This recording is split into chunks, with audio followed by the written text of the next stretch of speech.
Dear friends, welcome to a personalized episode of Enlighten.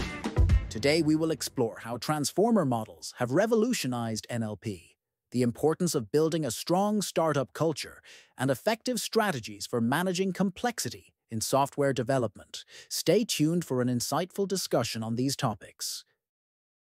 How do transformer models work, and why have they revolutionized the field of natural language processing? When Google published the paper "Attention is All You Need" in 2017, it marked a pivotal moment in the world of AI. The introduction of transformer models in this paper turned out to be a game changer, fundamentally altering how we approach natural language processing, NLP tasks. Transformers have surpassed previous models like recurrent neural networks, RNNs, in handling sequential data such as text and have proven to be incredibly efficient. So, what exactly are transformers? At their core, transformers are neural networks designed to process and generate human-like text by analyzing patterns in vast datasets. They achieve this using a mechanism called attention, which allows them to focus on specific parts of the input data while processing it. Unlike RNNs, which handle data sequentially, transformers process data in parallel, making them much faster and more efficient. To understand how transformers work, let's break it down into their main components: the encoder and the decoder. Both parts are made up of multiple layers that process the input data to generate an output.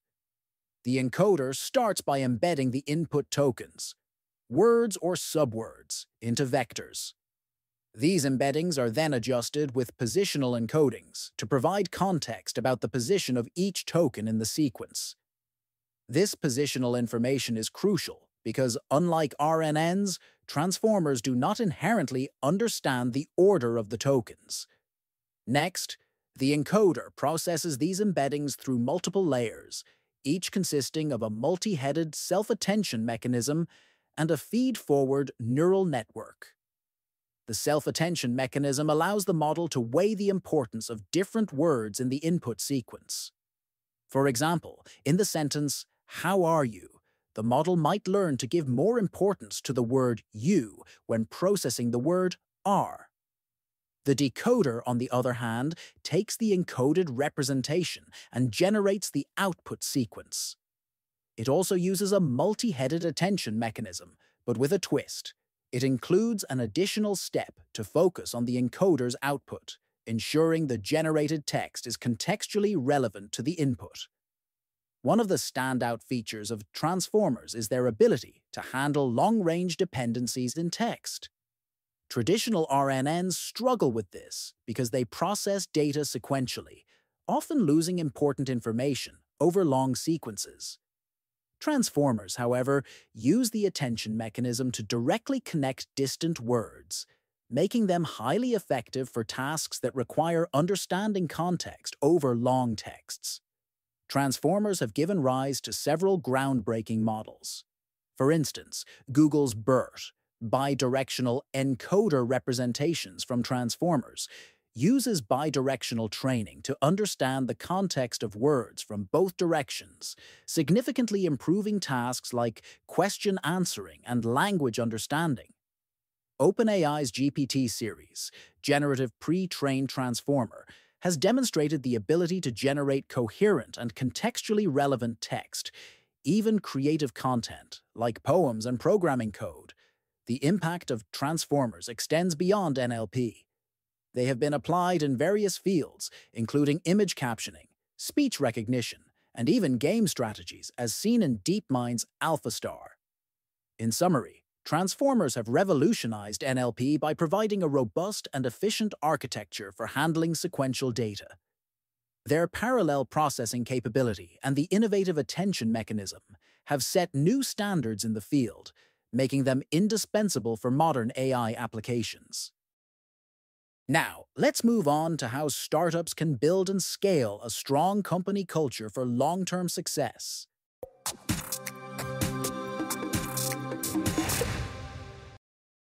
How do startups build a culture that not only sustains but also scales as they grow?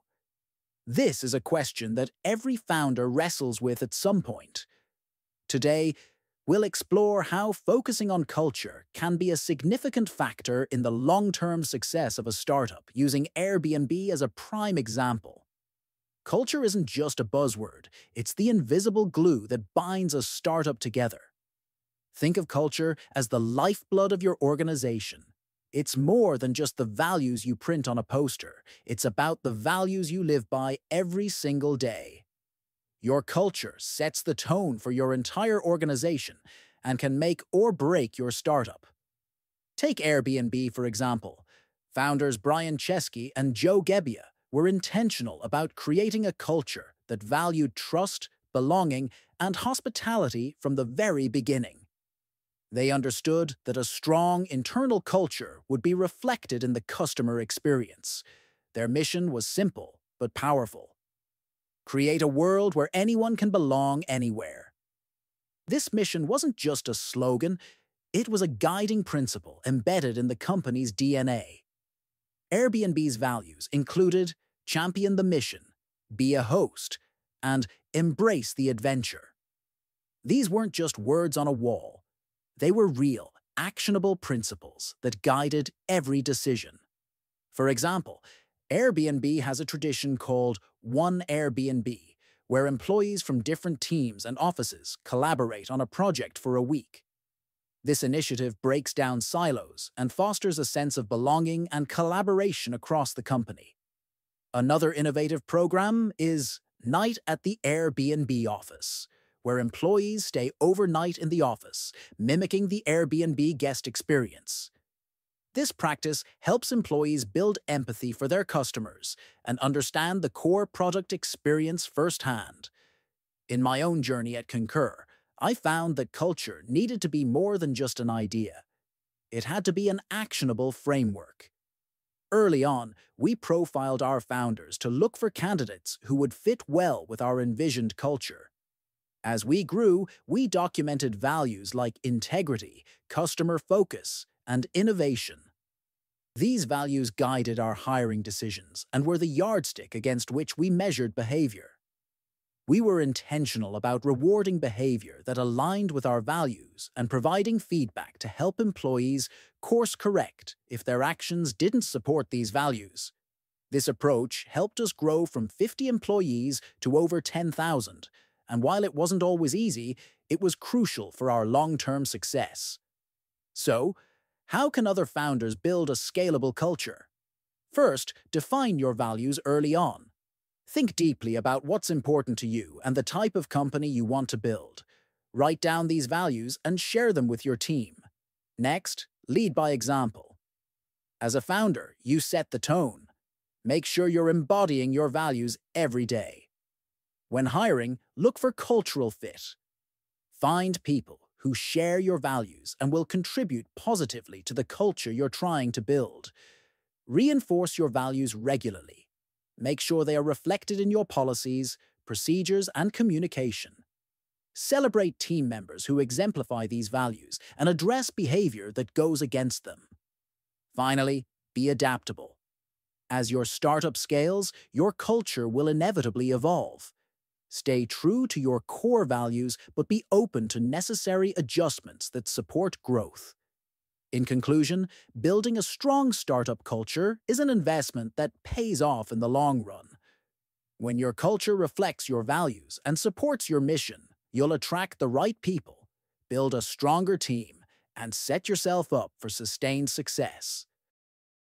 Now, let's move on to how software development can handle complexity through techniques like serverless technology and domain-driven design.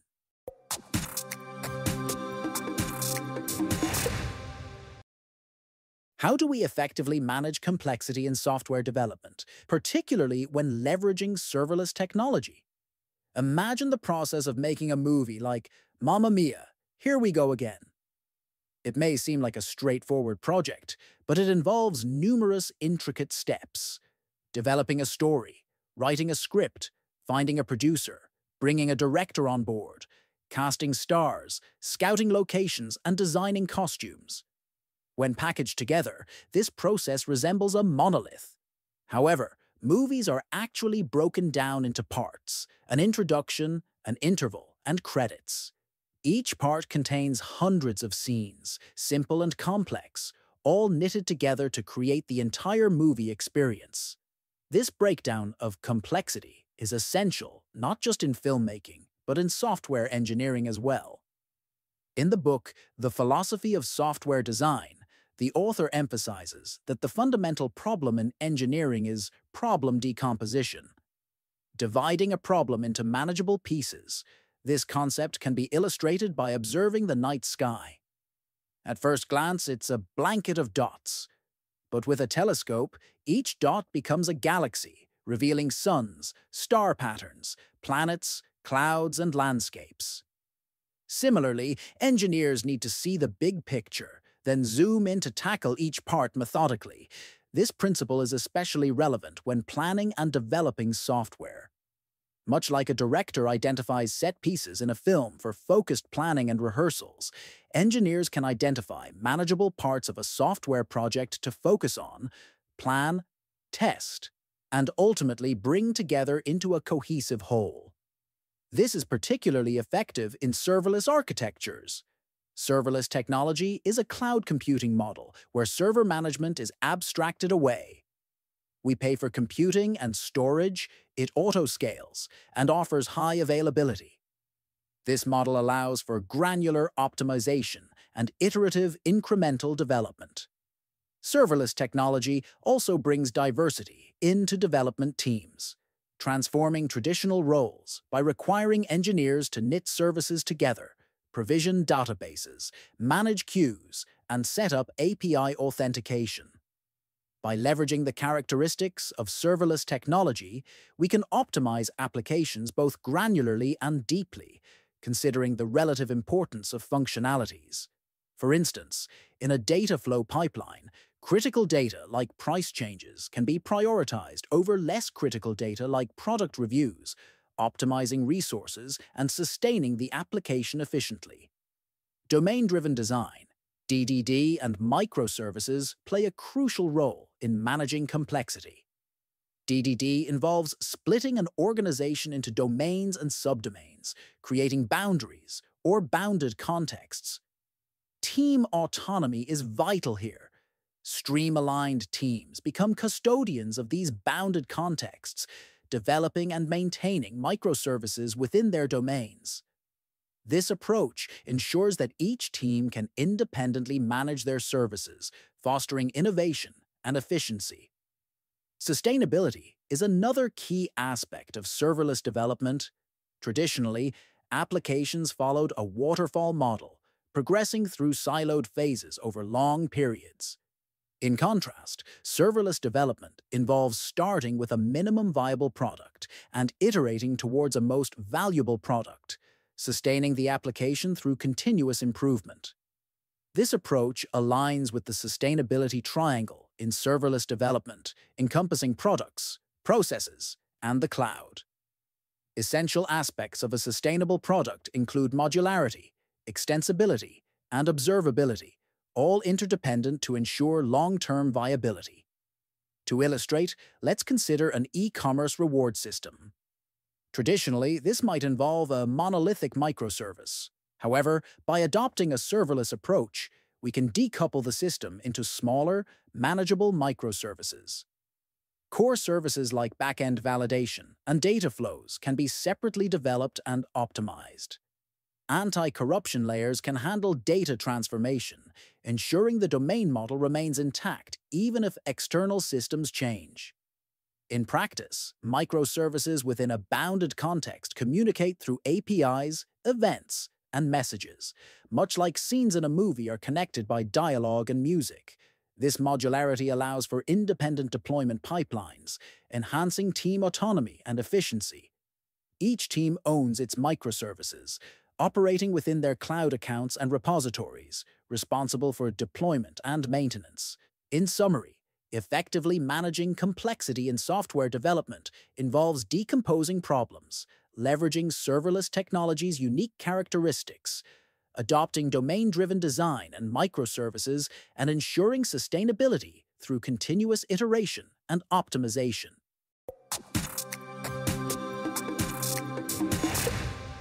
Today, we explored how transformer models are transforming NLP, the importance of building a strong startup culture, and strategies for managing complexity in software development. Stay tuned for more updates.